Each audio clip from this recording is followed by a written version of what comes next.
5. Wait. You're doing that. You're in the seat of power. I know. I just messed with you guys. Wait, am I supposed to say something? You don't say 2 or 1. You say 3. 2. Okay, so everybody. 3. 1! Games. Last time on Super BS, I, Frank, told both Donna and Josh P, JP over here, that Mass Effect Andromeda was going to be the worst game ever in the history of time. And they told me, no, Brian, it's going to be the best game ever. We love it and everything, blah, blah, blah, blah. And if you look back at all the vids, you'd see that I was right. And so that's why we at Super BS, a best friends game about games about best friends talk show, exists. And I want to start the day off by just speaking a little nonsense to you guys. Anyways, what have we been playing, you idiots? What about you, Dr. Donna? Dr. Donna. Let's PhD see. in philosophy. Yeah, with my PhD in philosophy, it's more about what games have been playing me. That is true. No, I've played a lot. I played a bunch of Super Mario 3D World. You beat that shit? No, I think I'm on like the last level or something. There was like a boo house that really sucked, like right at the end of the game, and then I got over it. But I'll finish it. I got a new TV. It's like the big Donna World news. Whoa, what kind of TV? I got a 65-inch Vizio M Series DO. Is it 4K? It's 4K HDR, which is mainly useless with modern day consoles. Yeah. But it will not be useless in the next generation, which I would like to not buy a TV for another several years. No, we'll talk about that. So I bought a huge one. It looks ridiculous in my room. I didn't actually mean to buy such a big one. Are there cameras on those? Because I know there's an article about Vizio like accessing your cameras. There's cameras everywhere to spy on you or something. I know that was a big deal a few weeks back. There's Really? cameras in this microphone, right? Yeah, Here. there's cameras in this microphone. I will look into that. I haven't heard that. Okay. But Us here at Super BS, we have a non-camera policy. We don't like cameras. I'm just saying, you just never know when there's someone's gonna show up on the internet of you just naked playing video games. That's why we don't record anything. We don't look at video cameras. We don't put stuff on YouTube. We're anti-YouTube. We're hoping that you get this transcription somewhere. You can catch us on VHS at your local Best Buy. So what else about your TV? yeah, so as far as I know, there's not a camera. Are you checking this out? Okay, talk to us about the games you've been playing. We got a lot of cool games to play and talk about. I don't want cameras on my TV. I'm gonna be thinking about that the whole time now. Yeah, it's gonna be. They're gonna be watching you the whole time too, because Big brother. All right, so I don't really care if it's like tracking my viewing. It's like games. Anyway. So Mario World and new TV. New TV. How's it making those Xbox One games like it? It looks nice. I took a while to calibrate and had to experiment with a lot of different settings. I had to buy a size up from the one I wanted because I wanted to get the M series with 4K and HDR. Okay. And I wanted to get a 60, but they were out everywhere at Costco, which is good for buying TVs because it's cheaper. Yeah. So I bought a 65, and because they weren't just out at the Costco I was at, they were out like across Orange County, greater LA. Don't tell them area. where we live. So, Orange County, Florida. Orange County, Florida, Los Angeles, Florida. But anyway, so the only issue that I have with it is that I don't think I can sit far enough back from it to like see all of it. To see it, because so there's occasionally bits where it's like it's almost like not good looking because I'm too close to it. Okay. But it's still pretty great. It'll be nice when I move and have like put it in a living room. So is it like one of those situations where you have your bed and you just kind of sit on it and play the game? pretty much. Yeah. Okay. Like I'm literally up against the opposite wall, so just like have that. But anyway, so because of that, I busted out a bunch of like other games that I've been playing. So I took a stint back in Final Fantasy 15. which was super fun. I didn't do episode Gladiolus. Okay. I just wanted to get back into like the game, and I did a bunch of hunts. I did some side quests that I hadn't done, and I still really enjoyed it.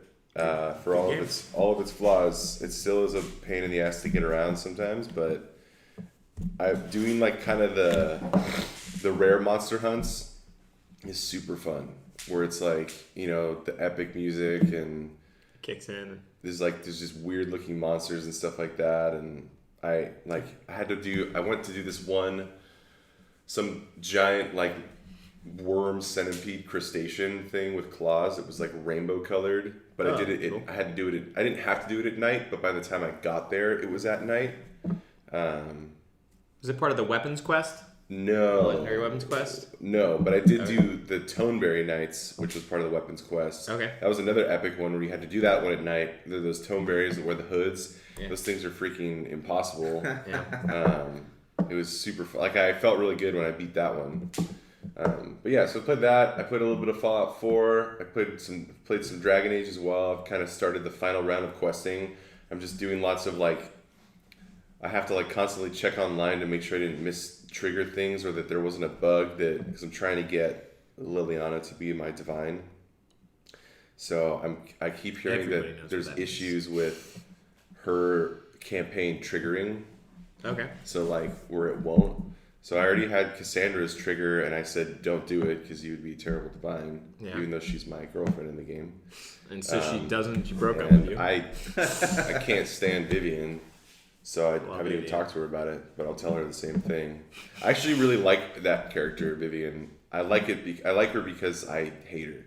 Like, I disagree with her, like, as someone who's played through Dragon Age from the first one, like, I have already picked sides with the mages versus the chantry versus like all that kind of stuff. Yeah. So like, I politically disagree with her. Like, and so it's like, it's kind of fun. You know? That is a very unique thing with a game series, like to have that kind of thing where it's like, I'm familiar enough with the world where it's like, I already don't like someone based on their political views in game. It's kind of like a fun thing. And then I've also been playing Brain Age on my 3DS. Can't get enough of that Brain Age. Yeah, Devilish Calculations. Is that the subtitle for it? Yeah. Oh, nice. Oh no. It's I think it's like Brain Age, concentration training, Devilish Calculations. Devilish Calculations. It's actually great. I used to play it daily because you do like 5 minutes a day of like intense games that are supposed to like increase your ability to focus and stuff. I actually found it quite useful when I used to do it. I just stopped doing it. But I randomly missed it. Is it like flat like Nintendo flashcards or something, or is it? So it's games like the main game is called it's called Devilish Calculations, and it's basically there's like a math problem on the screen. Okay. Like 1 minus 1 equals 0. Okay. And then 1 minus 1 equals 0. Yeah, so it's too hard. So it's not a math game; it's a concentration game. So what happens is, as you do like a series of problems. Obviously, doing things like that is super easy, but once you get up a level, it does where it's 1 minus 2. You do 1 minus 1, and then it'll disappear and show you, say, 3 minus 2, and while you're looking at 3 minus 2, you have to write the answer to the question before. Oh, the 1 minus 1. Okay. And then you have to memorize. 2, okay. And then as you go farther, it's 2. So then it'll do 2 problems away. You have to write the answer for. Oh wow. Okay. Then 3. I've made it up to 4. So wow. You get 4 problems. And you have to write 4 answers back, and you have to have all of those answers in your head. And it's like you do it in like it's usually like 25 problems, and then you do it for 5 minutes. Does the game constantly tell you to take a break in case you play too much? Like every Nintendo game? You need to take a break. It does. It in the sense that it's like he encourages you to play for 5 minutes. 5 minutes of like actual problem solving. Okay. And then he'll say things like, it's like a floating head. I can't tell if it's modeled after the Doctor. Because it looks like the guy from Nintendo that died, the Satoru Iwata or whatever. The Beloved, as I call him, but the Beloved. Oh, it's a tour But it's like a floating head, and he's like, it's kind of like Andros from Star Fox, but he's got like a very calm narrating voice. He's like, it's been 3.5 minutes. You're probably feeling the burn, like that kind of thing. That's true. But it marks your progress over time, and it's kind of fun. I actually really enjoy it. So I played that a bit. I'm trying to think if there's anything else I played. Fallout for a minute. I had several drinks before that, so by the time I got to it, I was just frustrated at it because I was like, I don't really know where to do or go. I hate micromanaging, and I'm really bummed that Fallout 4 has a lot of micromanaging. A lot. Not micromanaging in the sense of like menus, but I know this is a feature that lots of people like, but I actually hate base building in RPGs, in exploration RPGs. Okay. I don't mind it. I don't mind it in a game that is like a strategy game. Or no, let me rephrase this. I hate base building where I'm going to be out like on a big exploration run and I'm going to get a notification, your base is under attack. Do you want to go back to it? They do that in Fallout? You never played Fallout 4? I haven't played Fallout 4. Oh, wow. Okay. Yeah, you should play it. Yeah, there's a lot of stuff. That's the newest one, right? Yeah, that's one that came out a while ago. I played New Vegas and the one before that. Yeah, so New Vegas is the best. It's just the best. But and Fallout 3 is great too. Fallout 3 might even be... No, I wouldn't say it's better. New Vegas is better in the spirit of Fallout. Like, the characters and the story and the, like, development of the game is just way better. But it nails the atmosphere a little bit better. Because I think Bethesda, when they took over Fallout, I don't know, maybe because of, like, Skyrim not necessarily being... Or not Skyrim. Elder Scrolls not necessarily being, like, a game, like a joke game, that they were like, oh, we should make it serious because everyone's really into serious first-person shooters right now when Fallout 3 came out. So it's like really dark or not dark. It's like really serious. There was good joke stuff though. Yeah, but not like Fallout 2, or even Fallout 1, and definitely not like New Vegas, which I think had people that actually worked on the original Fallouts on it, which is why it has much more of the like Fallout style humor. Elder Scrolls actually does have humor, the less the Argonian made. But it is awesome. But it's like the humor comes from like, it's like the story, like there's no humor beats in like the actual stories, like lore of Elder Scrolls. It's just like in the random stuff that you can find. And that's kind of how Fallout 3 is. Like everything is very serious and there's just like random stuff you can find. But in New Vegas, it's like, characters and things are like funny, like the world is funny, but anyway, I hate that kind of stuff. So like it's like knowing that is in my future, it makes it really hard for me to actually want to play the game because I'm like I don't like I'm thinking you could probably maybe skip over that kind of stuff, but it's like I just like I don't want to manage a town and I don't want to build a town from scratch because it just takes hours and hours and hours, and the whole point of the game is exploration. Yeah. So I don't want to spend like... There's a story to it, right? Yeah, there's a story. So, okay. There is. We won't get into that though right now because we have a ton of news. But it reminds me of the first time in my entire life where I discovered that I hated a game. Yeah. Okay. And it was Sonic Adventure 2. I remember that game. It's Sonic Adventure 2. It's terrible. I was playing it on GameCube. The levels are fun. There's a thing called the Chow Garden. Yeah, I remember that. And I remember I spent hours and hours and hours trying to breed all the like rare chows, the like angel looking ones and the devil looking ones. And I had an epiphany. Michael Scott. Anyway. Michael Scott. So I had an epiphany and I was like, why am I doing this? This is the stupidest thing. This does nothing for me in game. These don't look cool in any way. They don't do anything other than just exist. I'm breeding chows for the sake of having rare chows, which do nothing except just sit there and look. This is the most pointless, stupid waste of time. And it made me hate that game. And I was like, that's like the first time I was like, why? Yeah. And so... Yeah, Fallout 4 definitely has a lot of moments of why am I doing this? So it's like I just don't like that kind of thing where you sink a bunch of time into something that where the only point is in and of itself. You know, like I didn't mind Chocobo breeding in Final Fantasy VII where you had to breed a good chocobo for winning the races so you can get the right items to like be really strong. You have to do that in Type 0 too, didn't you? Like I didn't play Type 0 actually. I remember you were in the school and you'd go outside and there's like a Well, I'm going to cut you guys off. We've spent a lot of time talking about there. previous games, and we've got a ton of new games to talk about, and we've got very little time. Jeez, Brian, you're a very rude host. I don't care. If you want to tell me what you've been playing and just say the names of the games, then we'll go through that. But we have a ton of stuff to talk about today. You opened up with talking trash about the game that I've been playing. Oh, yeah. You've been spending a lot of good quality time with a really good game. Why don't you tell everybody what you've been playing? I've been playing Mass Effect Andromeda, and it's a really long game. Like, I'm at the point now where I almost don't want to finish it. Because every planet you go to... I think you mean Mass Effect Andromeda. Andromeda, yes.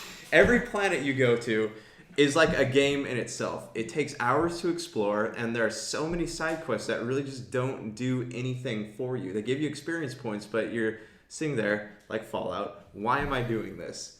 And you know how in the first 3 Mass Effects you did relationship quests, so you're like, I need to earn your loyalty, so I'm gonna go out and I'm gonna kill this alien and grab this. 2 and 3. Yeah. So in this one, there's multiple loyalty quests. So if you want them to be fully loyal to you, you have to go out and do this stuff. And there's even one of them even involves you have to sleep with one of your crew members. Okay. You have to fool around with duh. them in anti-gravity. Yeah. And if you say no, it ruins her loyalty to you. Really? So Yeah. you can't actually choose who you want to be like? No. Okay, so she says no. It's PB, and she says there are no strings attached, so you can do it in secret. So there's you can still. But you have to hook up with her. You have to hook up with her to get her to give you the next quest. That's kind of crazy. Yeah. Oh, hey, there you go. But yeah. Anyways, there's. I don't know what PB is, anyways. But I'm whatever. I think I actually have no idea what percentage through the game I'm hoping I'm around 80%, but I could be wrong. How many hours have you put in? I've put about 30 hours into You're it. nowhere near the end. Oh, nowhere, yeah. I'm still finishing Dragon Age and I'm 90 hours in. Because I've done everything. They don't and I know, and that whole bit about the first planet being bigger than all of Dragon Age, Oh, it's huge. I had to go back to it last night to retrieve some memory triggers for your main character, and there are areas of it that I hadn't even explored yet. Mm-hmm. Yeah. And I thought that I had gotten the entire planet. So it's a really massive game, and it's almost annoying to play. Yeah. Massive sounds I don't hate the story, I don't hate the gameplay, I just hate how long it is. Can you comment on I've read a lot of complaints on the character writing specifically for the trans character in the game and things like that being really almost panderingly insensitively written.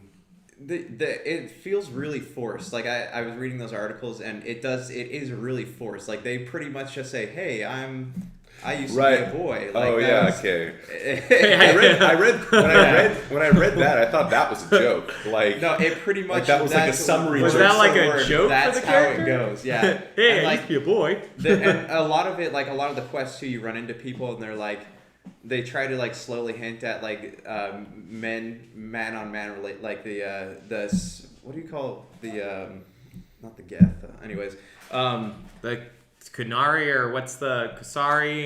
You know what I'm talking about? Not the Asari. Chick with the metal mask. Who's Gareth in the last game? Oh, you're talking about Turians. Turians. Okay, Oh, yeah. You're finding the Turian arc that went missing in space, and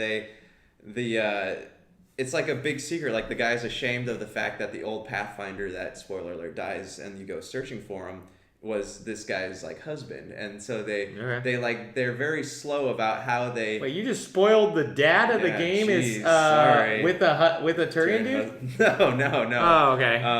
Another Pathfinder. Another Turian Pathfinder. Oh, okay. But it's just they just say it. I mean, you don't have to be weird about it. No one's gonna get offended. In Borderlands was funny in the way that they handled those types of situations. I don't remember anything like that. Yeah, well, I think.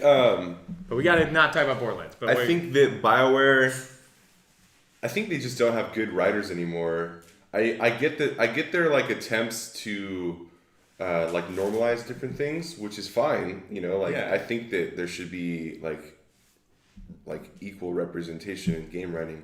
So it seems weird when, I don't know, like I can't, as essentially not one of those, like I don't identify in any of those identities in any way, so I can't speak to being like gay or trans or something, and then how writing appears to me. Yeah. So, but I mean, even like from an objective perspective, like it feels weird. Like it doesn't feel natural. Like they're trying to just like throw it all in there and handle it like.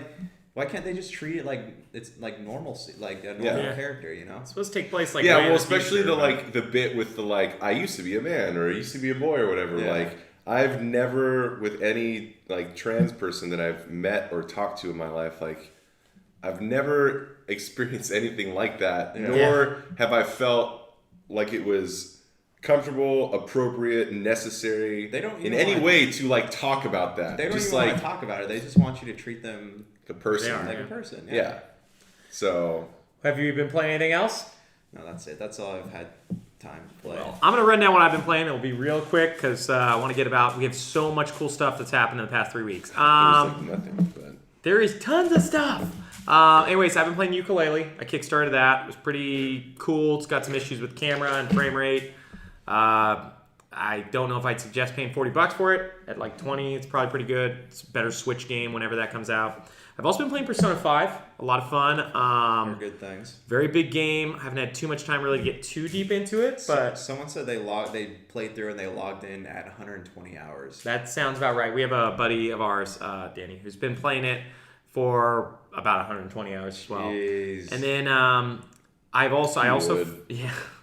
And that was like when I talked to him like last week. And he was thinking about redoing it again. I also beat Legend of Zelda Breath of the Wild. Got all 120 shrines. Beat all the dungeons. Beat Ganon. Got every single armor. Like, so it was awesome. What are you going to do with your Switch now that you've beat? Throw it at a wall and break it. No,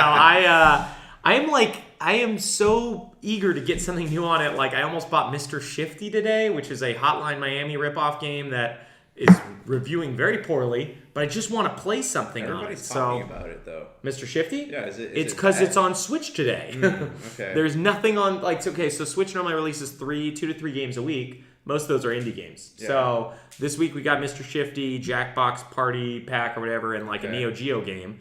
And next week there will be a Neo Geo game because Neo Geo releases a game every week, it seems like. And then Wonder Boy and something. And then a week after that we get Mario. So Mario Kart. And then, which isn't technically a new game. It is technically a new game for those of us who threw our Wii U's in the trash when we got them. Let me just say that there's 2 types of games that I hate. Yeah. I really hate. Hate. Sports games. Non-Mario Karts. And racing games. But this is because in real life, I hate sports. And I hate cars. That makes sense. Yeah. So, I mean, it'd be weird if you hated one. That's all off the table when it comes to Mario Kart. I as much as you can, I 100% those games. So let me ask you, what is your position on a reboot of Crash Team Racing? I think Crash is such a stupid character. Why are you in Team Crash Team Racing? Are you CTR? I don't know. I am on Team. Probably won't play it. I don't know if it's just because of when I was a young lad, and it has to do with nostalgia. I don't know if it's just that Nintendo just makes better characters. Because I actually like Sonic. At least I used to like Sonic. Yeah. So anytime like a system like comes up with their like platform mascot, like Sony, it's just like, don't bother. Like it just seems it's just like such a dumb character to me. So like. Especially when it's like trying to be like, oh, this is like Sony's Mario kind of thing, and I don't know, it just seemed really cheesy to me. I don't know. I wish they would have just stuck with Croc. Yeah, Croc should have been their mascot. Croc should have been their mascot.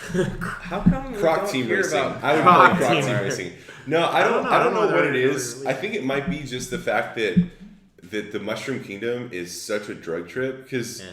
Crash Bandicoot is basically like a mad scientist takes over Australia. So over and over. And over. So it's like it's not anything like that interesting. It's just like jungly environments with machinery. It's not interesting. Kind of ripped off Donkey Kong in a way. Almost, yeah, but Donkey Kong is really cool. Yeah. But Donkey Kong is probably my favorite platforming world. But the Mushroom Kingdom is like.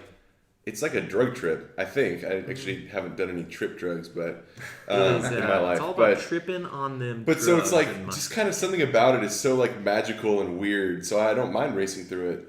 Yeah. In fact, I enjoy it.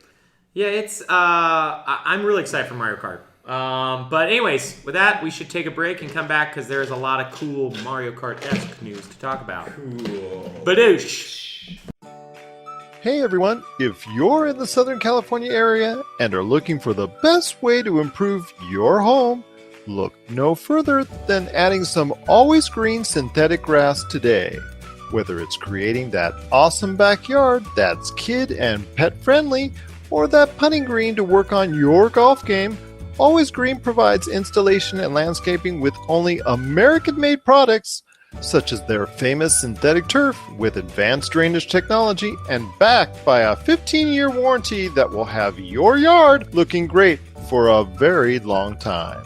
Always Green also installs retaining walls, custom lighting and driveways, and the most beautiful stone walkways, so if you live in the Southern California area, what are you waiting for? Financing is also available, so call for a free estimate today.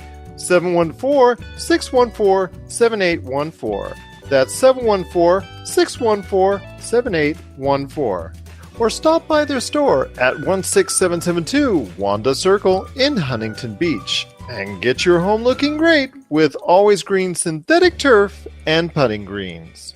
A proud sponsor of Pop Culture Cosmos, Humanican Media, and the PCC Multiverse channels.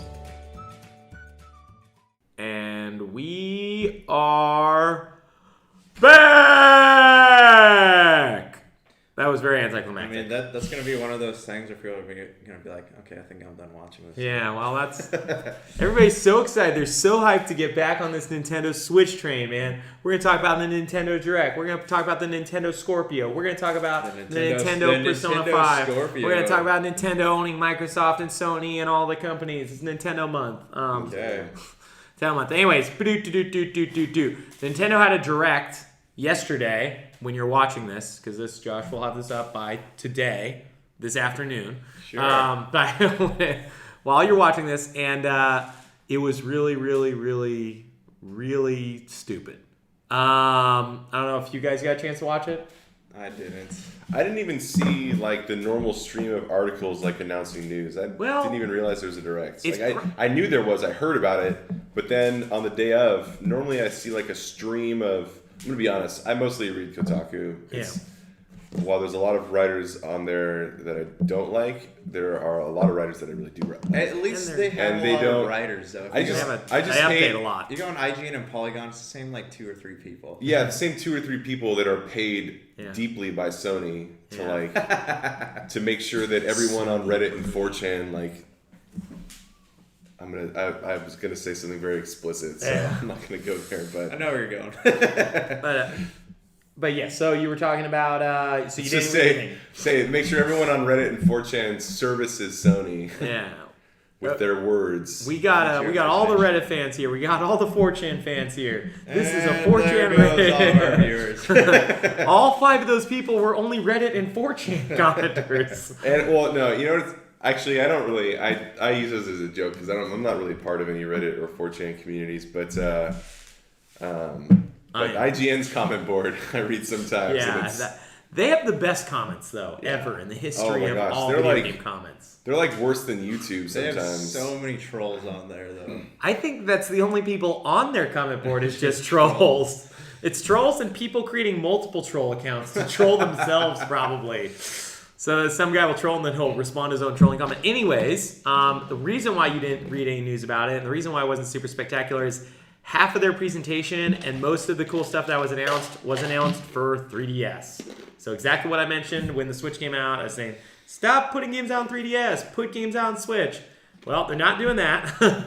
They have announced, I think, like 3 or 4 new RPGs for 3DS and in the Switch. Dragon Quest 11, right? Yeah, it's coming out in July. That wasn't in the Switch, but that is coming out in Japan in July.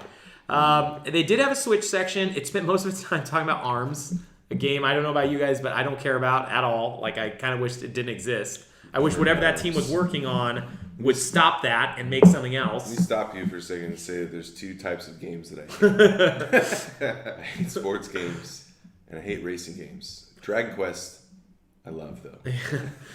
Bam, bam, bam. I'm very excited about Dragon Quest. Can you get that slab version because over CGI? There's actually a double pack coming out. So I'm actually really PS4 confused. And Nintendo. I'm really confused That's about. not the news we're at yet. Okay, go ahead. I Talk thought about we were this. just mentioned it. No, he mentioned Dragon Quest. I said it wasn't in the Nintendo Switch. I didn't watch Okay, the whatever. Nintendo. You guys You want gotta to realize talk you're the only one out of the 3 of us that owns a Nintendo Oh, Switch. When are we going to start talking about Dragon Quest 11? Okay, talk about it now. Okay, talk about Dragon Quest. I mean, I don't know now. much about Okay. it besides in Japan they're releasing a dual pack to where you could buy it on PS4 and it comes with the Nintendo 3DS. Or Or the vice other way versa. around. Or vice Yeah. versa. So I'm a little concerned / confused. This reminds me a little bit of the last Fire Emblem game.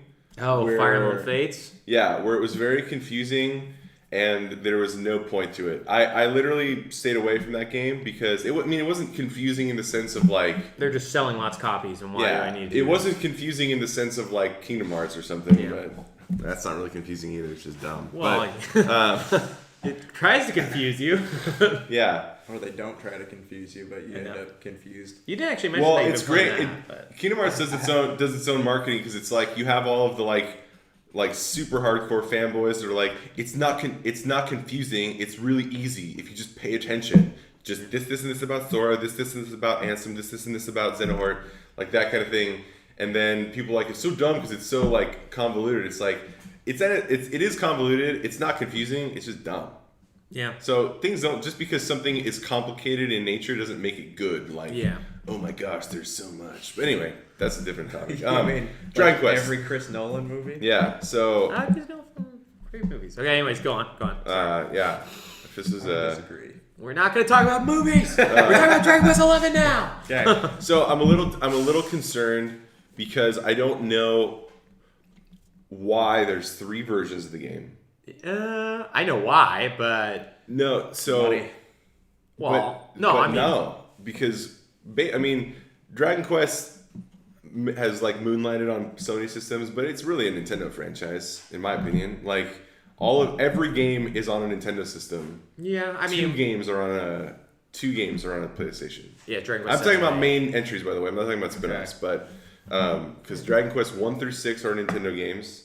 Dragon Quest 7 and 8 have been released on Nintendo, Yeah. re-released. Dragon Quest 9 is a Nintendo exclusive. It is. Dragon Quest 10 is a Nintendo exclusive.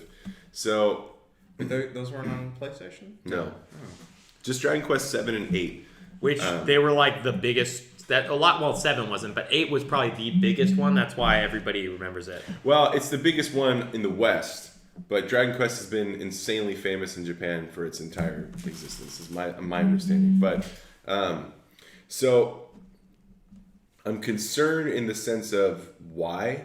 It would be great if there was some type of meta game. There's a point to playing 3 different graphical styles, because I don't think they just have like a filter where it's like, oh, we made one game and then we just like put 3, like they had to build the game 3 times, right? No, they didn't have to build. I mean, they didn't have to build the code. They just had to do the graphics. So the game, That's a process in itself. yeah, definitely it is. So the reason why Well, they because did it's a map on a top-down 2D Yeah. space is not going to be remotely similar. Like it seems like they have to It's redo everything. Like they remastered it 3 times. yeah. I don't know. I don't know about that. Depends how they move. If they only move in blocks like the old school games, yeah, then you got to figure out ways to make that look the same when he's moving in 3. Anyways, the reason why they're doing is there's 65 million or whatever 3DS is, and Japan isn't crazy huge on PS4, but I assume they wanted to do a big like upgraded graphics, super cool thing. Yeah. So they made the best graphic one, which is hopefully going to be Switch, but PS4. And then you've got your 3DS with like the Dragon Quest 9 graphics and Dragon Quest 8 graphics from 3DS. And then you've got the lower screen on the 3DS, which is 16-bit, same game. It's crazy, but I mean, my issue. I mean, I currently don't own a PS4, so that version is essentially out for me. Yeah, I would love to play that version. Yeah, might be. But I also I remember when I played Dragon Quest VIII as a kid. Yeah. I had already played 1 through 3. It was before they did the remakes of 4, 5, and 6, so I hadn't played those. But I just remember how it was such a beautiful, like, amazing game, but it also felt very slow. Yeah. And so playing like a big 3D environment one, like Dragon Quest XI on the PS4, like I'm afraid of feeling like it would be really slow feeling or something. But because I've played every Dragon Quest and finished every Dragon Quest except for 10 because it's an online game. Yeah. So you finished that one, right? Yeah, I finished that one. And not Western release, so I haven't touched it. They turned off the game because you finished it. We're done, guys. It's very easily like one of my most beloved franchises. Like I couldn't really complain about it in any way. I love how old school and like unwaveringly like dry it is. Like I love everything about it. So I'm tempted. Like, am I going to want to play all of these versions? Are they going to feel different, or am I going to be like? Is there an impetus to play all 3? Yeah. Or is it just going to be like they're all the exact same experience and then I can comfortably choose? Because if they're not all the exact same experience, part of me is going to feel gypped. And that's my issue with this thing. Fates. And that's the thing with Fire Emblem, where it's like they didn't release that. There's 3 games. There's Conquest, Birthright, and then the like third one. I can't remember the name of it. Yeah, I can't remember the name of it. But DLC. there's nothing that happens for beating all 3. And those are actually 2 different stories. Yeah. But there's no interactivity, and they're sold separately. So it's like you feel, just by the nature that there's 3 games, but you don't need to play all 3, it makes you feel like you're missing out on something, but there actually isn't anything worth doing. If there was any way to transfer your saves, that would be cool. So there is. You want to? Wait, what are you talking about? Wait, on Dragon Quest, there is. Yes, that's what I was trying to explain. Okay. No, continue. Now I'm interested. Okay, so yeah, they're creating a Square Enix like cloud server that you upload your games to on your PS4 and you download it to on your 3DS or vice versa. So it's a very strange thing. Real quick to go back to Fates, one of the things that frustrated me the most about that game is that they actually have a special edition that had all of the games on one cartridge. So it was very possible to do that. They just decided not to do that for the general public. So it was a really frustrating experience. So that's why I did buy one of the Fates games. I sold it almost instantly. I didn't have the it's a 50-hour game, and then you have to play another 50-hour game, and it wasn't. But then there's no point to playing the 50-hour game. There's no Well, you want to see both those sides. That's the thing. That's the thing. Is it's like with Dragon Quest XI, it's cool that you can transfer your saves. I guess. It's gonna be weird. It's like, why would I want to play through like a major part of the story in like chibi deformed or like sprite mode, and then like go like skip ahead back on like super high powered mode? And I think it's just for people who want to take it on the go. I think they should have done, and this is not like I'm not a Sony fanboy, but to make it like more in line, they should have done PS4 and Vita. And that way, I'm a Sony fanboy. Okay. And that way, they could have just made the graphics the same and slightly deformed them on the Vita, like they do a lot. They did that for World of Final Fantasy, a bunch of other games. Because the problem when they did this one is, like you said, like I feel like which one I'm still gonna buy it regardless of what's on. I'd like to get on Switch, but and it is coming to Switch. That's what they said. They didn't give a release date yet. Like everything on Switch, it'll probably be like, oh, you can get it 10 months down the road or whenever. Like nobody cares about it and it's dead.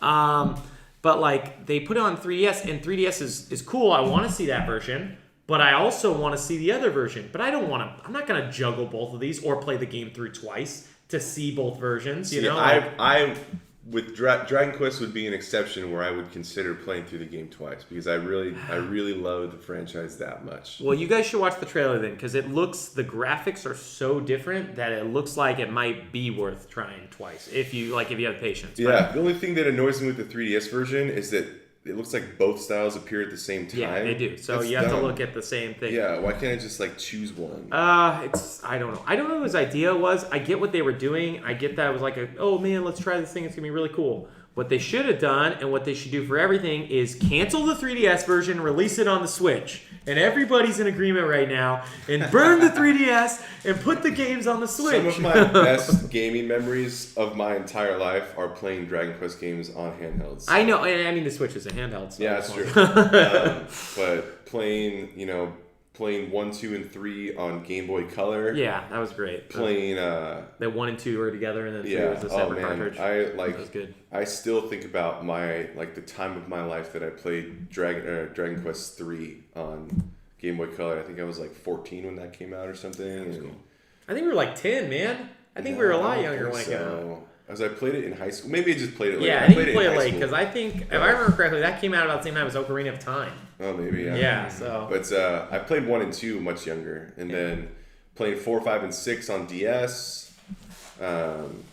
Those games are awesome. Playing 8 on PlayStation 2. Playing 7 just this last year. I had 7 on PlayStation when it was Dragon Warrior 7. I never made it too far in that version. But when Dragon Quest 7, the re-release came out, I think that might be maybe the fastest I've ever put 100 hours into a game. Yeah, it was 2 weeks. Yeah, and I liked how they upscaled the graphics for the 3DS version, and they did a lot of cool stuff that make you don't want to play the PS1 anymore because. But I could see 3DS looks so better. The point I was going to make, and it definitely won't be this way because it would require you to play it on different systems and stuff like that are owned by different companies, but. The reason it would be cool if there was a meta game with the different graphical styles is that would be very Dragon Quest. There's always a catch in the Dragon Quest stories because they don't share a universe really. They just share art styles and they share it's the same. It's similar to Final Fantasy where so each entry is in a separate type of world. Yeah, okay. It's a similar looking world, similar feeling, but they're all different. Okay. As far as I know, I've never heard of a timeline type situation with Zelda or anything like that. But Dragon Quest, right? Yeah. Yeah. But timeline. Yeah, in Dragon Quest V, the catch is that you play a character throughout his life, so he gets from young to middle, young adult, middle age, old, and you adventure with your kids and all that kind of stuff. There's that. Dragon Quest IV has this thing where it's you don't play as the main character for the first several chapters. You play as all the side party members. You get their background stories, and then you start as the main character, and you go and you find all the characters that you've already played as. Dragon Quest VI, there's 3. There's a dream world, the real world, and then an underworld kind of thing. So there's a whole bunch of different worlds. In 7, it's you are just on an island and you're slowly unlocking the world in the past and the present. Wow, it's really cool. Trip. Yeah, so there's always a thing like that. So it would be interesting. It's in 11, there's 3 art styles and there's some weird thing to that, but. It is a time. I'm trying to look up the title, but I don't think I'll get the internet to work quick enough. It's another time traveler one. But anyways, I want to get to this Nintendo Direct real quick and at least talk about the games that they are releasing. I know that you guys both have Nintendo Switches and Nintendo 3DSs, and we're all big fans of Nintendo. We love them. I thought it was a Nintendo 3DS Direct. No, it's actually supposed to be a Nintendo Switch only Direct. Tales of Berseria Direct. Tales of Berseria only Direct and anime. No, so it did actually spend. Originally, the Direct was announced as ARMS and Splatoon focused, but they said they would announce other games. So the beginning of it was actually all 3DS games. They announced a ton of really cool RPGs and 3 new Kirby games, all coming exclusively to 3DS. And then they had a short period of time where they talked about ARMS and Splatoon. Both of those were really, really dumb videos. And then they announced games like Monopoly and Rayman Legends and a whole bunch of other BS that you don't want on Nintendo 3 Switch. Kirby games? Yeah, all the 3DS this year. Dude, give me a console Kirby. Yeah, stop releasing games on 3DS. Right? That's Hooray! Has there ever been a console Kirby? Yeah, Kirby 64, and they had other ones. Kirby Adventure. Yeah, Kirby. All the Super Nintendo had a lot of them, I think, too. Kirby Superstar, Kirby Dreamland 3. Okay, because I've never played it on Game Boy. I love Kirby. Yeah, it's a fun world. one. Kirby is a really cool character, and it's and they always have had a Kirby but they're normally weird games, like Kirby Canvas Curse and Kirby it's like Kirby Pinball or something, isn't there? It was probably Kirby everything. It's Kirby's Dream Course. Yeah, Kirby's Dream Course on Super Nintendo. That's game awesome. Was great. Don't even bring up Super Nintendo. Now I'm thinking about how we need the Virtual Console. Did we talk about Secret of Mana? No, we did. We did talk about that last time. Okay. Oh, yeah. So there's also, on top of the Nintendo news this last week, there was actually big news from Microsoft. Oh, what was it? Yeah, the Xbox Scorpio, after months of keeping us in the dark about like what this console We all want to know, man. Like originally, what's gonna happen? I thought that there was speculation that it was going to be a completely new console, like New generation console. Like they were gonna make it would still play Xbox One games, but they were gonna have like Xbox Scorpio, I guess if that's what they're gonna call it, games. And so I'm gonna call it that. do you think that's gonna be the final name? No, that's not gonna be that. Their previous Xbox One was previously called Durango, so I don't think Durango. Scorpio is gonna be called Xbox One Scorpio. But it turns out it's just a like a pro version of the Xbox, and it's a lot more powerful than the PS4 Pro. And they're bragging something about 6 teraflops. We still don't know what that means. But they have... When I hear teraflops, I think of bunnies for some reason. Yeah. Well, it's how many bunnies they have inside of it. Yeah. You got 6 bunnies inside of it doing The all word this. flops just makes me think of like bunny ears or something like that. But here's the hardware specs. As far as CPU goes, it has 8 custom 86 cores clocked at 2.3 gigahertz. We all know what that is. Yeah. For those of you who know this stuff. 40 customized computer units at... you can look it up online, but yeah, I mean, none of us know anything. we don't know anything about this. It does play in 4K, and it boasts that it only takes up 80% of its operating power to play something at full 4K.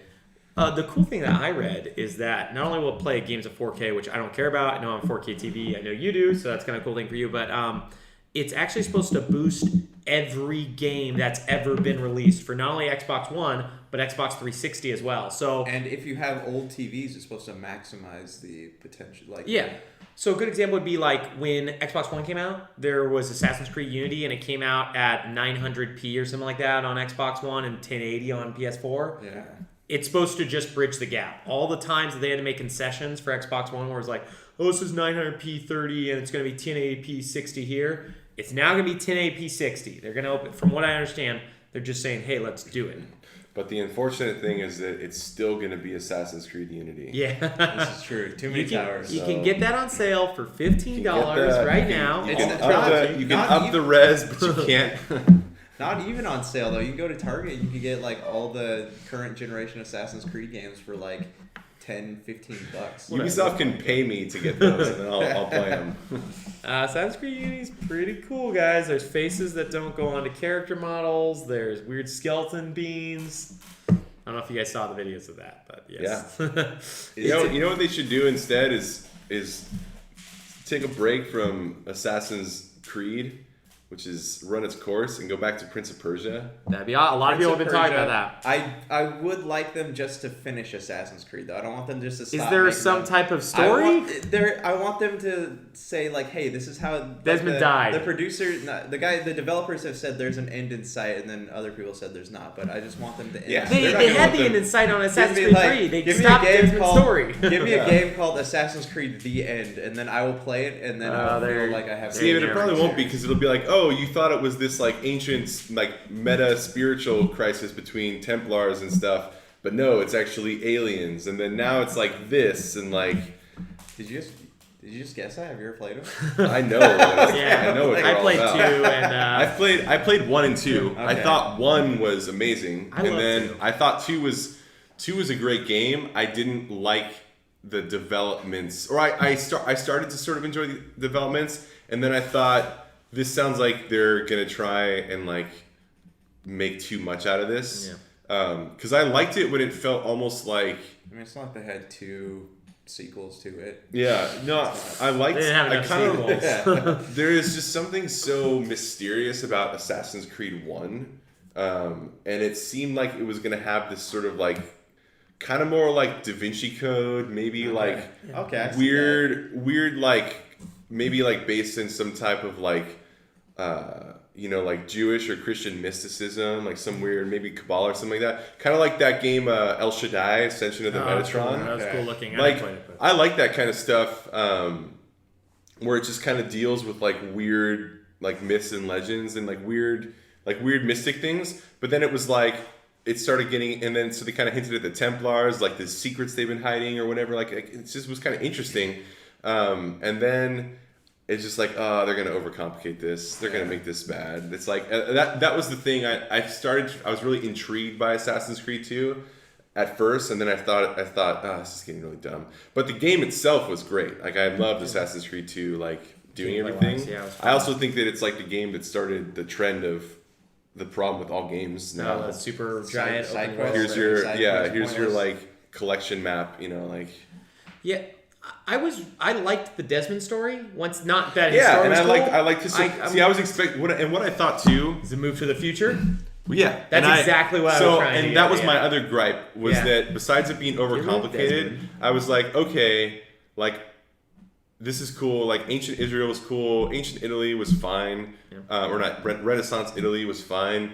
But I was like, okay, like when are they going to go to like somewhere in like Asia or somewhere like in Africa or somewhere in South America, something like. He did those. He didn't play the side you scroll. did the side-scroller. $10 games. And it's like, and then instead it's just like, here's 2 more games in Italy, and I'm like, no. Brother was and good. then I wanted just to like have a game set in modern day where you play as Desmond. That would have been cool. That's what they were working towards, and then somebody decided, hey, let's make Assassin's Creed 3 a very boring game to begin with. I couldn't actually finish that game.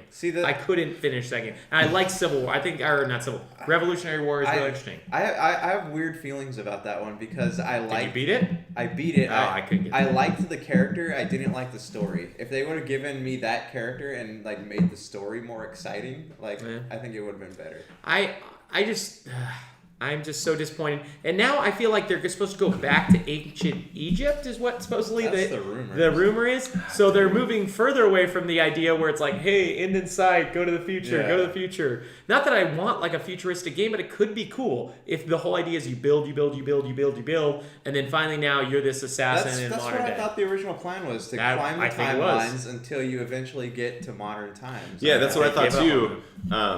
And now I just have to go to modern times for beer. Yeah, that's what I do as much as modern times possibly can. Modern times will be coming to us this October. And the story development got so lazy that they stopped even creating modern characters. You're just like a face that a screen right. See, that's that what walks around a building. For some reason, I could be totally wrong about this. I thought it was hinted that like by reliving his ancestor memories, he would like develop those like abilities. That was the idea for 1, 2, and 3. I didn't care for. This one's so wrong. I didn't care for Ezio that much, but I did like Altair or whatever. Like I don't know. I just thought that the game in the Jerusalem one was just so cool. But for its time, it was crazy. I mean, it was really cool. This tangent started with Prince of Persia, and I would love a sequel to the like cell shaded, colorful Prince of Persia. The last one on 360? Not the last one. There was one after that. So with the watercolor looking thing. I know that a lot of people hated that game because you couldn't die. I thought you could die everywhere. I remember dying like everywhere. Fall off. But you don't ever like. It's not where it's like if you lose if you die, you like lose a ton of progress. You like go back to like a beginning of a platforming sequence. Well, that's fine with me. Yeah. I loved it. I thought that game was so cool. I think the Prince was a better version of what they tried to do with Ezio, like make him this like cocky dude. Yeah. The Prince in that game was cool, and then the story was interesting. They left it totally open for a sequel, and then they just went back to like more kind of the like darker, realistic looking Prince of Persia for the one after that. Was awful. Yeah, I couldn't. I played through the first like 3 hours. I just stopped. What was the latest one? It was like the one that came out alongside the movie. And what do you do in that one? I literally couldn't even I honestly like it's so bad. I don't even remember. Persia. But the one that we're talking about, the watercoloring one, is just called Prince of Persia. Yeah, I'm just trying to. And it's cool because you can use you had like Ezio. You could play as Ezio through the game. Yeah. But I thought that game was great. Yeah. I want to see this last. I really game. liked I like the female character in that game too. I can't. It was years ago that I played this, but it's like around the same time I played Fable 2. So. Oh man, Fable 2 was so great. Oh, is it? No, that's the cool one. Oh, it's this one, isn't it? The Forgotten Sands. Yeah. That's the bad one, right? Yeah, that's the one. Oh man, that's hilarious. Yep. Anyways, actually, what other news was there? I just remember those 2 big stories. They were so big, I wanted to talk about them. But was there other news? Now I got a cool rumor we can talk about. Shoot. Torment patched itself. Torment patched itself. I haven't actually had a chance through magic. patched itself through Numenera. I haven't had a chance to test its patch, but Yeah, I haven't gotten back yet. It's really cool, but I just haven't. There's been so many games. yeah. I'm Use glad the we're in restroom. like. We're gonna take a break here. Okay, we'll take a break. Break time.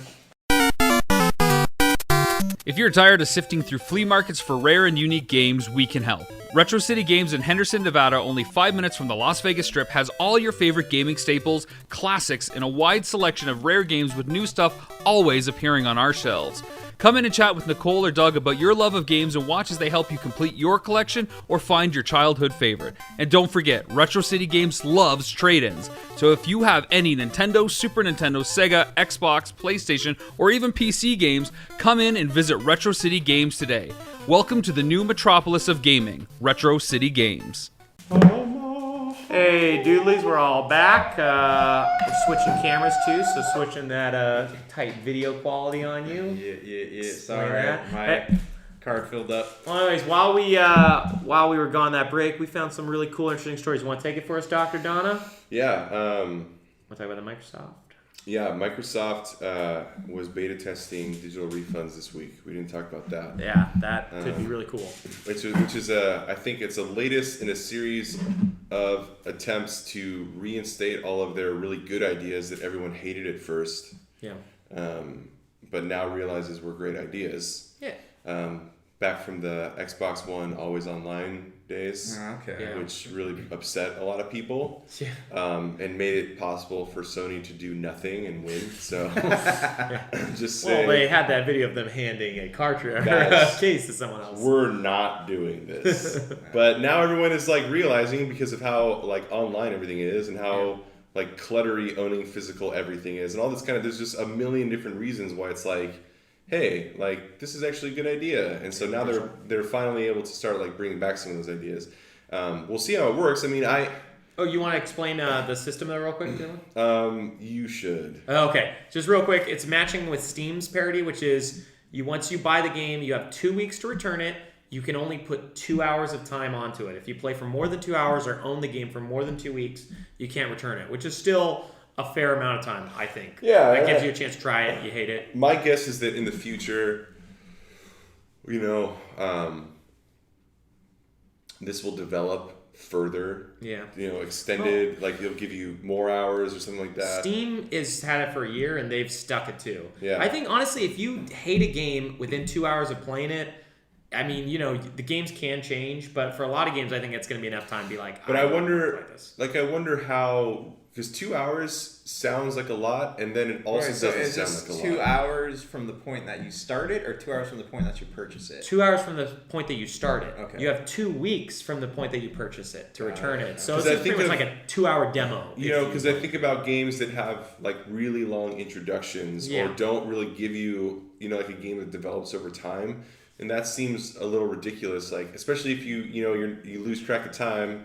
It's easy to spend 2 hours. It is. Well, you have a game But- like Mass Effect, for example, and Yeah. it takes 2 hours Yeah. to start the game. But to be fair, though, unless they really wanted to change the rules, there are games like Hue and other games that are only 4 hours long. So I would feel bad for those small developers who's like, hey, you didn't make your game long enough, so those people are all going to beat it and That's get true. refunds. So that's the problem they have with Steam right now, is that exact same thing you guys talk about. AAA games have 60 hours or 40 hours or whatever. These small games have 2 hour lengths. People beat the game in 2 hours and return them.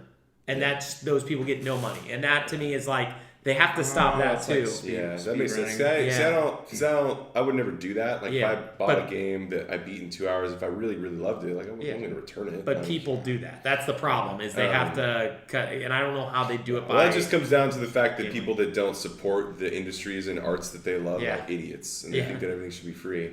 But yeah, so it's interesting. We'll see what happens. We'll see what happens when Sony inevitably does something, and then everyone worships them for it. They just allowed people to return games for playing for 2 hours in 2 weeks. This is the craziest news ever. Nobody's They will ever done actually- this before. They will actually pay you. Well, they're for the gamers, by the gamers, man. Well, after that, we got a couple more stories we want to touch on. Did you have anything more to add real quick? NES. Yeah. You Yeah. want to take it? Yeah, they just announced that they will be discontinuing the NES Classic in two? Yeah, everybody hated it, right? This is like our first live news update. Hooray! But I mean, what does this mean though? I mean, Well, everybody hated the NES Classic. You could find it at every storefront. You have so many people that wanted this thing, and it was so popular that retail stores actually upped the price by $200 or $300, and now they're saying that they don't want to keep making them. So Nobody wants it. This feels foreboding to me, because is this the same practice they're going to be using with the Switch? Don't even say We're not going to be able to find the Switch. Don't even say It's not going to hit Stop shelves. it. No, let me finish this. They need to know.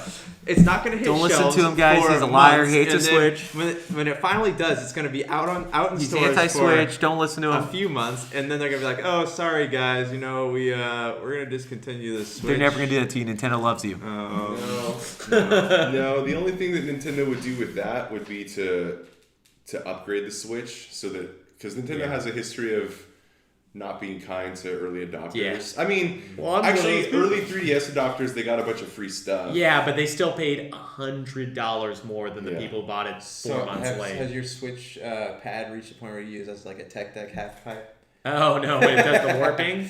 I didn't do any warping yet with mine, but you had an idea you were saying about the NES Classic. Yeah, it could be because they realized how much people want their old stuff.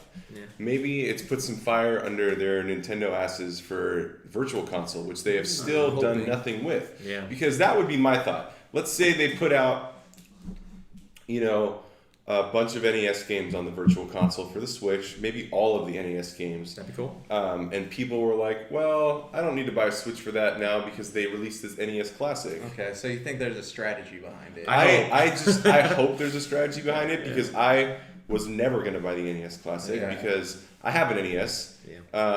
But also, most of the NES games that I would want to replay have been released on the Virtual Console in some form. Okay. Super NES Classic, now we're thinking maybe, depending on the games and lineup. So it's like the launch games. And on top of that, I have an emulator with ROMs, and I, for the most part, don't say cut this out. We got a pirate. No, I mean, actually, I own most of the games that I have ROMs for. So it's like, can we get a lawyer in here real quick? Eric did not say what you think he just said. Dr. Donna. Dr. Donna. No, let's cut that out. I don't actually have an emulator of any kind. I'm just messing with you. Which he downloaded from Napster. Napster. We're all pro Napster here. But yeah, the impetus for buying, I would so gladly buy anything on the Virtual Console, but I'm not gonna buy like an NES Classic. So I would hope we don't have to re-buy the stuff on the Virtual Console anymore, though. Or if we do, I hope it's at least the Wii U upgrade format where it's $1. Because if they're gonna demand me to pay $5 or $6 for these NES games, I'm done with NES. We don't know that they're going to do anything. Yeah, all we know is that they've canceled their NES Classic for some reason. Oh man, it's so dumb. Yeah. Anyways, one last news story I wanted to bring up that I heard as a rumor that something we could talk about that's pretty cool is, weirdly enough, there's a sequel to Final Fantasy X-2 called Final Fantasy X 2.5. It's a novel released in Japan. I was overhearing some people talk about it, and they were saying it opens up the probability for Final Fantasy X-3, where they're going to discuss the story elements. This is old news. Final Fantasy X 2.5 novelization's been out for a long time? It's been out for like years. Really? Yeah. It came out with the special edition. And really? Yeah, okay. In the remaster, the end of the remaster, because I bought the remaster. Cut this portion out. They have they said to be continued, so I'm pretty sure. So here's a few things. So originally there was a Final Fantasy X-3 planned that was supposed to star Riku, the character. Okay. Like back when X-2 came out. Yeah. Okay. So that was and I'm pretty sure I'm solid on that. The novelization apparently is like the worst thing ever. Really? Yes. Okay. I've read that. I'm just going to spoil it. If you haven't played Final Fantasy X, you're probably not going to. So yeah. It's a new game, now, right? And we're all still playing. 10 is a fairly sad game with like a very somber ending, and then 10-2 is all about Yuna's quest to like find a way to make Tidus real because he was like a dream or whatever, and then So essentially revive him or find him or whatever. And spoil into 15 too. Yeah. No, I'm just joking. And That's been 3 months. And then Titus. playing through 10-2, you can succeed in that quest and he can be made real. Okay. The novelization does something where it's like they break up. She is with like another guy. Okay. And then he like That's kind of like hinted at in 10-2, like that weird Titus-like guy. You remember where it's like girl that looks exactly like Yuna that's not Yuna is with the guy that looks exactly like Titus but isn't Titus, and then they're fighting robots. But they're not. They don't meet each other. Who are those people? It's been a while. I'm pretty sure they're like in the past. They I know like exactly look what and you're they're talking like, oh, and then they die, and that's how the game starts, and it's always reliving the memories. Yeah, it's not like there's some, and I'm pretty sure that dude ends up being one of the bad guys or something. I forget, but it's not tedious, and they don't like interact in a direct So sense. basically, the novel is like a. It's like a melodrama. It's like a teen anime. Yeah, well, it's basically because so something happens where Titus like blows off his leg by kicking a grenade. Something happens where Yuna and him break up because their relationship wasn't working out, even though they both literally like went on quests to save the world for each other, and it's like. Yeah. Well, and it's like, worlds, hey, man. sometimes things just don't work out. Like, Why would they do that? I don't know, but it's Why supposed to would be they like the do worst that? thing ever. Is that- But did something happen recently that made you think? there were some people in a place that I was So at if talking 10-3 does come out, do you think they'll just like? So my question, so the way that the novel ends, I believe, is that like Yuna is like needs saving, and the guy that she's been with like isn't gonna do it, so Titus is like gonna go save her or something like one that leg. with one leg or something. Yeah, something ridiculous. But yeah, apparently he like turns into an asshole, and that's why they break up or something. I don't really know. It sounds like they're like doing what they did with Andy in The Office, where they're like the season 9, like, hey, we spent like Spoilers. we spent five seasons developing this character from annoying to lovable, and now because in real life people can be dicks sometimes, we're gonna make him a dick again. So Yeah, it's because like they want to make Aaron fall in love with another guy. Yeah. So that's why they made him into. Oh man. Okay, this is your office But podcast. anyway, the whole idea that stories like can't just stay like relationships can't stay together, like things The can't real fall world, apart because man. that's the real world. It's like so But Final Fantasy is stupid. not the real world. Final Fantasy is Fantasy. Fantasy is in the title. Final I reality. would play the original 10-3 starring Riku. She's hilarious. Yeah. As long as there's 1,000 words. Yeah, I'm okay. 1,000 words. 1,000 words. But what? So you said there's like a rumor there's going to be a 10-3. Yeah, or 10-3. something? Well, because I guess they reopened the Far Plane in the novelization, so it could bring back Lulu's ex-husband, or Lulu's fiance, who's Waka's brother, will come back. So that's what the people were talking about. Lulu has a kid with Waka. I know, but she was betrothed that's to awkward. Waka's brother who died. So that's what people were talking about, all the drama that was going to be there. So bad. And they were. I just heard some guys talking about it, so I was like, You know what I oh. always wondered about Lulu is how do her clothes stay on? They're I not know, really it's- like. That's belts, but There's not enough belts on. I just feel like Get some more belts. why? I've read from like my impressions of the novelization that I've read are like just don't forget that it exists. Make it anti-canon. because it's like so bad. Yeah. Like whoever wrote it, like it reminds me of that Michael Showalter bit where he's talking about poetry he wrote when he was in high school or college, and he's like trying to be really serious, and like he's like there's like a whore that lives by me, and a screen door opens, and he's like, my parents are dumb, they don't know shit about fuck, like that kind of thing, and I'm like. It just feels like some dude was like trying to be like, oh well, this is gonna happen now, and like, like lives like he probably got dumped by someone for being Yeah.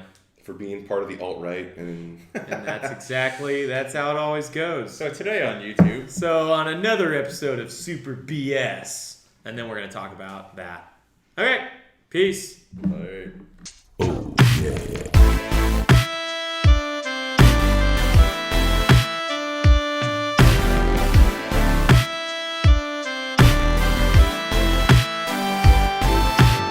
That to us people that can feel things, it hurts.